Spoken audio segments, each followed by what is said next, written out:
हम सब चाहते हैं कि हमारे गार्डन हमेशा फूलों से भरे रहे, तो ऐसे में आपके गार्डन में परमानेंट फ्लावरिंग प्लांट्स का होना बहुत ज़रूरी है। आज इस वीडियो में मैं आपको बताने वाली हूँ ऐसे ही कुछ परमानेंट फ्लावरिंग प्लांट जो हमारे गार्डन में एक बार आकर कहीं नहीं जाते हैं। तो चलिए शुरू करते हैं। हेलो फ्रेंड्स, मेरा नाम है शिवानी और मेरे चैनल प्लांट्स माय पीस में आप सबका स्वागत है। सबसे पहले जिस प्लांट की हम बात करने वाले हैं उसका नाम है सेलोसिया। इस प्लांट को मैंने खुद बीज से उगाया है। आप चाहें तो इसे अभी जाकर नर्सरी से आराम से खरीद सकते हैं। ये बहुत रीजनेबल प्राइस में मिलता है, शायद 30 to 40। और अगर आप इसके बीज लाते हैं तो उसका पैकेट भी 20 रुपीज़ का आएगा, जिसमें आप बहुत सारे प्लांट्स बना सकते हैं। और दोनों ही तरीक़ों से अभी भी इस रेनी सीजन में आप इस प्लांट को उगा सकते हैं। तो इस प्लांट को अपने गार्डन में ज़रूर इंक्लूड कीजिए। इसके फ्लावर्स बहुत सारे कलर कॉम्बिनेशंस में आते हैं। इसका जो फ्लावर होता है ना, वो कुछ इस टाइप का होता है जैसे मुर्गे की कलगी जैसा लुक देता है, तो इसलिए इस प्लांट को कॉक्सकॉर्न के नाम से भी जाना जाता है। इस प्लांट के फ्लावर्स बहुत डिफरेंट साइज में हैं, बहुत डिफरेंट वैरायटी में आते हैं, लेकिन सब सेलोसिया फैमिली के हैं और उनके साइंटिफिक नेम अलग अलग होते हैं। तो अभी नर्सरी में जाकर मुर्ग कलगी, कॉक्सकॉर्न या सेलोसिया के नाम से आप इस प्लांट को खरीद सकते हैं। नेक्स्ट इस प्लांट की हम बात करने वाले हैं ना, वो आप सबने अपने स्पेशल ओकेजन्स में बुके में ज़रूर देखा होगा। मैं बात करें रजनीगंधा के प्लांट की। इस प्लांट को बल्ब के थ्रू उगाया जाता है, जो मैंने भी किया है। मैंने बल्ब से इस प्लांट को उगाया है और जिसे उगाने में मुझे कोई भी प्रॉब्लम नहीं आई। बस आप बल्ब को लगाइए और नॉर्मल प्लांट्स की तरह इसकी केयर कीजिए। ये धीरे धीरे बढ़ता रहेगा और बाद में जो फ्लावर आता है वो आपकी खुशी को दोगुना कर देता है। आप चाहें तो अभी भी जाकर नर्सरी में इस प्लांट को खरीद सकते हैं। आज भी ये नर्सरी में बिकना शुरू हो चुका है, वहाँ पे बहुत आराम से मिलता है। आप इस प्लांट को एक बार लगाइए, ये फ्लावरिंग करेगा। फॉल सीजन में इसके लीव्स झड़ जाएंगे या मुरझा जाएंगे, फिर से आप इसको रिपॉट कीजिए और आप देखेंगे कि धीरे धीरे जो एक बल्ब है उससे 2 बल्ब बनेंगे, 2 से 3 बनेंगे और आपके पास प्लांट मल्टीप्लाई होते चले जाएंगे। इसलिए ये प्लांट एक बार आपके गार्डन में आता है तो कहीं नहीं जाता है, बस मल्टीप्लाई होता रहता है, बढ़ता रहता है और धीरे धीरे आपके गार्डन में खुशबू बिखेरता रहता है। तो इस प्लांट को अपने गार्डन में ज़रूर इंक्लूड कीजिए। ये बहुत ईजी टू मेंटेन प्लांट है। नेक्स्ट हम बात करने वाले हैं एक जंगली प्लांट की। अगर आप पहाड़ों पर गए हो तो आपको साइडों में ये प्लांट बहुत ज़्यादा दिखा होगा। मैं बात कर रही हूँ लेंटाना के प्लांट की। इसके जो फ्लावर्स हैं वो बंच में जाते हैं और एक बुके जैसे लगते हैं। बहुत ही खूबसूरत फ्लावर्स वाला ये प्लांट बहुत से कलर्स में आता है। मेरे पास रेड कलर अवेलेबल है और जो देखने में मुझे बहुत प्यारा लगता है। इस प्लांट के साथ प्रॉब्लम यह है कि आप इसे बच्चों से और एनिमल से दूर रखिए, क्योंकि एक टॉक्सिक प्लांट है और उनको नुकसान पहुंचा सकता है। ये भी एक परमानेंट और पेरेनियल प्लांट है। ये पूरे साल आपके गार्डन में रहता है और गर्मियाँ आने पर इस पर अच्छे से फ्लावरिंग होती है, लेकिन सर्दियों में ये डॉर्मेंसी में चला जाता है। मुझे इस प्लांट की फ्लावरिंग इतनी पसंद है, जो देखने में इतने अट्रैक्टिव कलर्स हैं। आप यकीन मानिए, वीडियो में आप इसकी खूबसूरती को जस्टिफाई कर ही नहीं सकते जितना ये सामने से सुंदर लगता है। तो इस प्लांट को अपने गार्डन में ज़रूर इंक्लूड कीजिए। आपके गार्डन में फ्लावर्स की कमी कभी नहीं होने वाली है। इसमें आपको red and yellow colour normally nursery पर आराम से मिल जाएंगे। अभी भी आप जाएंगे तो आपको वहाँ पर ये दोनों प्लांट बहुत ईजिली मिलने वाले हैं और इसका प्राइस भी बहुत ज़्यादा नहीं होता है। नेक्स्ट इस फ्लावरिंग प्लांट की हम बात करने वाले हैं, उसे शायद ही कोई गार्डनर ना पहचानता हो। मैं बात करने वाली हूँ बहुत ही खूबसूरत हिबिस्कस के प्लांट की। इस प्लांट में इतने कलर्स अवेलेबल हैं। इसमें सिंगल पेटल, डबल पेटल, कोई भी फ्लावर आप ले लीजिए। उसके साइज इतने बड़े होते हैं जो दूर से ही आपको अट्रैक्ट करते हैं। दिखने में बहुत ही खूबसूरत ये प्लांट अराउंड 100 to 150 की रेंज में आराम से मिल जाता है और उसके बाद आप इसको मल्टीप्लाई बहुत ईजिली कर सकते हैं। ये कटिंग से बहुत ईजिली लगता है। मैंने खुद कटिंग से इस प्लांट को काफ़ी बार मल्टीप्लाई किया है। एक सिंपल सी पेंसिल शेप की कटिंग लीजिए, उसको मिट्टी में दबा दीजिए और उसके बाद आपका एक नया प्लांट इन प्रोसेस है। तो इस प्लांट को अपने गार्डन में इंक्लूड करने में 1 मिनट भी मत चुकिए। ये प्लांट पूरे साल आपके गार्डन में रहता है। फॉल सीजन में इसके लीव्स झड़ने लगते हैं, लेकिन स्प्रिंग आते ही इसके ऊपर लीव्स के साथ साथ बर्ड्स और उसके बाद बहुत खूबसूरत फ्लावर्स आने लगते हैं। ये बहुत तेज गर्मी में भी बहुत अच्छे से सरवाइव करता है। बहुत ज़्यादा सर्दियाँ आने पर ये डॉर्मेंसी में चला जाता है, लेकिन मरता फिर भी नहीं है। इसलिए इस प्लांट को अभी अपने गार्डन में इंक्लूड कीजिए। जितने चाहे उतने कलर्स इंक्लूड कीजिए, या फिर अगर आप चाहें तो अपने किसी फ्रेंड से या फैमिली से कटिंग लेकर इसको लगा सकते हैं। अगर आप आज भी कटिंग लगाएंगे तो ये प्लांट बहुत ईजिली ग्रो कर जाएगा। नेक्स्ट इस फ्लावरिंग प्लांट की हम बात करने वाले हैं, वो पूजा में यूज़ किया जाता है। उसे किसी भी देवता की पूजा में अगर आप यूज़ करते हैं तो कहते हैं उसे बहुत शुभ माना जाता है। इसे बेला या मोगरा का प्लांट कहते हैं। इसके फ्लावर्स बहुत ही खुशबू वाले होते हैं। इसे गजरे में, जयमाला में बहुत यूज़ किया जाता है। आप मेरे पॉट में पड़े हुए छोटे छोटे फ्लावर्स देख रहे हैं, आप इसकी खुशबू को महसूस नहीं कर सकते, लेकिन मैं जानती हूँ कि इसकी खुशबू कितनी अच्छी होती है। ये प्लांट भी एक परमानेंट प्लांट है और हमेशा आपके पास रहता है। मुझे भी याद नहीं ये प्लांट मैंने कब लिया था, पर ये बहुत टाइम से मेरे पास है।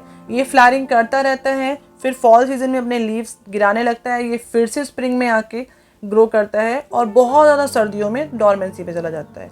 इसलिए इस प्लांट को भी अपने गार्डन में इंक्लूड कीजिए। मुझे तो ये प्लांट इतना पसंद है कि एक मेरे पास ऑलरेडी था, मैं दूसरा प्लांट ले आई हूँ। इस प्लांट की खुशबू से आपका गार्डन भरने वाला है, तो इसे अपने गार्डन में इंक्लूड करने से पहले एक बार भी मत सोचिए। ये भी बहुत रीजनेबल प्राइस में मिल जाता है।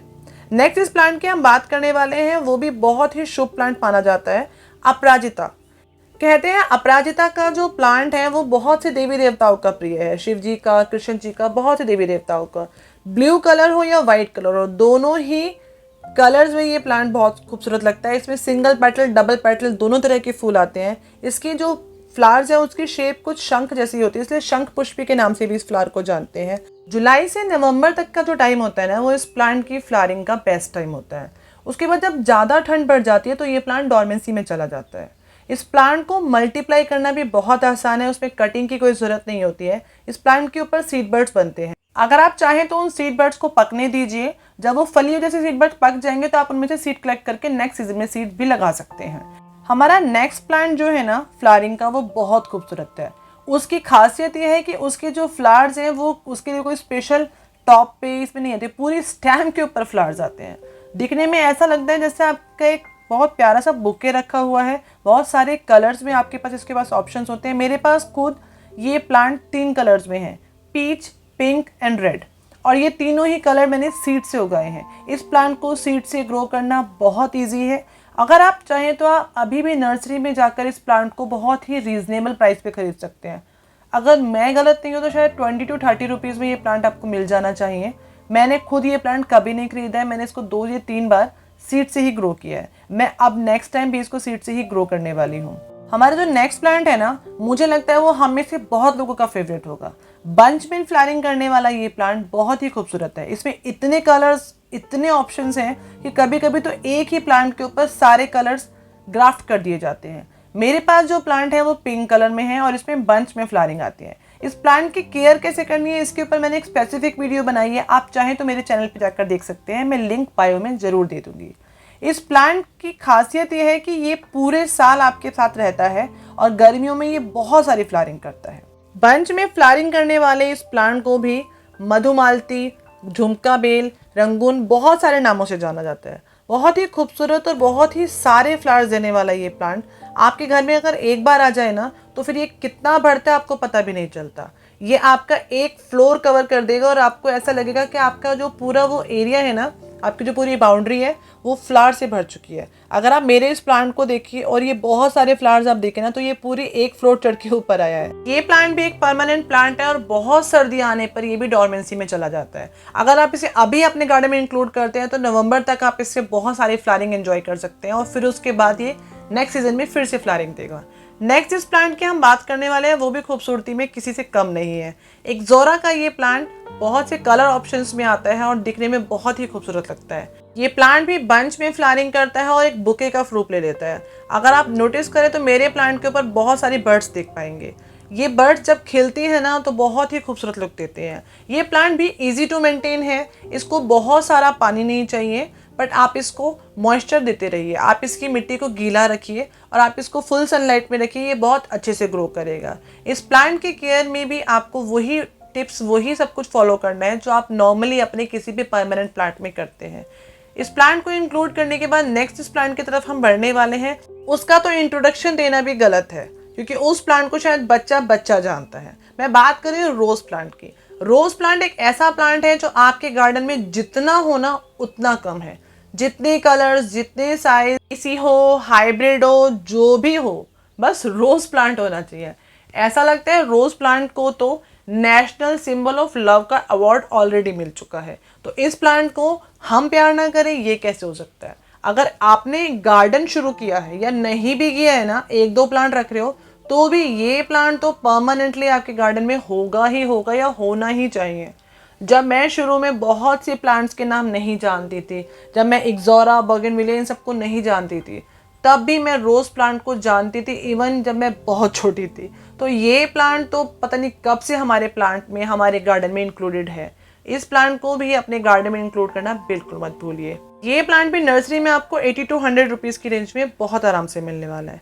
नेक्स्ट इस प्लांट की हम बात कर रहे हैं, उसे तो कभी कभी खरीदना भी नहीं पड़ता, ना प्लांट ना सीड्स, फ्री में मिलने वाला ये प्लांट एक पूजा की माला से भी तैयार हो सकता है। तो कहती हो प्लांट मत खरीदिए, पूजा की माला ले आइए, पहले पूजा में यूज़ कीजिए और जब उसके फ्लावर्स सूख जाए तब उनको किसी भी गमले में डाल दीजिए। मैं सूखे हुए फ्लावर्स को आराम से तोड़ती हूँ और उसी पॉट में या किसी नए पॉट में छोड़ देती हूँ और वहाँ से एक नया प्लांट तैयार हो जाता है। खुशबू बिखेरने में हमारा नेक्स्ट प्लांट भी नंबर 1 पे है। मैं बात कर रही हूँ मधुकामनी के प्लांट की, जिसके वाइट फ्लावर्स बहुत ही ज़्यादा खूबसूरत तो होते ही हैं, साथ में बहुत सारी खुशबू बिखेरते हैं। इस प्लांट को भी अपने गार्डन में इंक्लूड कीजिए और अपने गार्डन में एक परमानेंट प्लांट ले आइए जो टाइम टाइम पे आपके गार्डन में खुशबू बिखेरता रहेगा। बहुत सर्दियों आने पर ये प्लांट में डॉर्मेंसी में चला जाता है, बट ये मरता नहीं है, इसलिए ऐसे प्लांट्स को अपने गार्डन में इंक्लूड जरूर कीजिए जिनको आपको बार बार ना खरीदना पड़े। नेक्स्ट मैं बात करने वाली हूँ पारिजात या हर सिंगार के प्लांट की। इस प्लांट की खूबसूरती देखते ही बनती है। इस प्लांट के जो फ्लावर्स हैं वो रात में खिल के झड़ जाते हैं, आप सुबह उठेंगे तो आपको ज़मीन पर पड़े हुए फूल मिलेंगे और खुशबू देने में ये भी बहुत प्यारा है, दिखने में बहुत खूबसूरत है। इसका जो फ्लावरिंग सीजन है वो जुलाई मिड से दिसंबर तक का है। बहुत ठंड आने पर ये भी शांत हो जाता है। मैं भी अपने प्लांट को फ्लावरिंग के लिए रेडी कर रही हूँ, उसमें बनाना पील्स को दबा रही हूँ ताकि उसको बहुत अच्छे से पोटेशियम मिलता रहे। नेक्स्ट इस प्लांट की हम बात करेंगे, उसको चंपा के नाम से जानते हैं। वाइट कलर के ये बहुत ही प्यारे जो फ्लावर्स हैं बहुत अट्रैक्टिव लगते हैं। मुझे लगता है मेरी लिस्ट में वाइट कलर के बहुत सारे फ्लावर्स हैं, शायद ये कलर मुझे ही बहुत पसंद है। इस प्लांट की खासियत ये है कि ये प्लांट भी पूरे साल आपके गार्डन में रहता है। फॉल सीजन आने पर ऐसा लगेगा कि आपका प्लांट मर चुका है, क्योंकि उस पर एक भी लीफ नहीं बचेगा। प्लांट बिल्कुल ख़त्म हो चुका होगा, एक भी लीफ नहीं बचेगा। लेकिन जैसे ही स्प्रिंग स्टार्ट होगा आप देखेंगे ये धीरे धीरे लीव्स से भरता रहेगा और उसके बाद जब तेज़ गर्मी में भी इस प्लांट के ऊपर बहुत प्यारी फ्लावरिंग होती है जो आगे नवंबर दिसंबर तक चलती है। फिर सर्दी आने पर ये डॉर्मेंसी में चला जाता है। तो ये इसका साइकिल चलता रहता है, लेकिन ये प्लांट कहीं जाता नहीं है। मैं आपको जो प्लांट दिखा रही हूँ उसे नाग चंपा कहते हैं। मेरे पास इसकी देसी वैरायटी भी है। इस प्लांट में भी 1-2 कलर्स हैं, मेरे पास खाली वाइट कलर अवेलेबल है। आप नर्सरी जाकर पता कीजिए कि आपको कौन से कलर्स मिल सकते हैं और इस प्लांट को अभी ले आइए। ये प्लांट दिखने में और खुशबू में बहुत ही प्यारा है। वैसे तो रेनी सीजन आते हैं बहुत से फ्लावर्स खिलने शुरू हो जाते हैं, लेकिन एक फ्लावर खास रेनी सीजन में ही उगता है, उसे हम रेन लिली के नाम से जानते हैं। इस प्लांट की जो फ्लावरिंग है वो रेन होने के बाद आपको दिखती है। आपके गार्डन में अगर ये प्लांट है तो आपको देखेगा बारिश खत्म होने के बाद आपको इस प्लांट पे फ्लावरिंग दिखनी शुरू हो जाएगी। इस प्लांट को अपने गार्डन में इंक्लूड करने का ये फायदा है कि आप इसको मल्टीप्लाई बहुत ईजिली कर सकते हैं। इसके अंदर बल्ब्स होते हैं जो धीरे धीरे अपने आप ही मल्टीप्लाई होते रहते हैं और स्प्रिंग में जब आप इसको रीपॉट करते हैं तो आप 1 से 2, 2 से 3 पॉट्स बना सकते हैं। मैंने खुद एक प्लांट खरीदने के बाद उससे 4 से 5 पॉट तैयार कर लिए। अब मैं इसके और कलर्स इंक्लूड कर रही हूँ। अगर बात फ्लावरिंग प्लांट्स की करें ना तो जितने आपके गार्डन में हो उतने कम है। गार्डन हरा भरा और कलरफुल दिखता है, बट अगर मैं ये पूरी लिस्ट यहाँ पर डिस्कस करने लगी तो ये वीडियो कभी ख़त्म नहीं होने वाली है। तो मैं इस वीडियो को यहीं पर ख़त्म कर रही हूँ। हो सका तो मैं फिर कभी आपसे बाकी प्लांट्स के बारे में बात करूँगी। अगर आपको मेरी वीडियो पसंद आई है तो प्लीज़ लाइक कीजिए और मुझे कमेंट करके ज़रूर बताइएगा कि इनमें से कौन कौन से प्लांट्स आपके पास हैं और कौन कौन से प्लांट्स आप इंक्लूड करने वाले हैं। अगर आप मेरे चैनल पर नए आए हैं तो सब्सक्राइब किए बिना कहीं मत जाइएगा। आपका सब्सक्रिप्शन, आपकी कमेंट्स, आपके लाइक मुझे मोटिवेट करते हैं, तो प्लीज़ सब्सक्राइब ज़रूर कीजिए।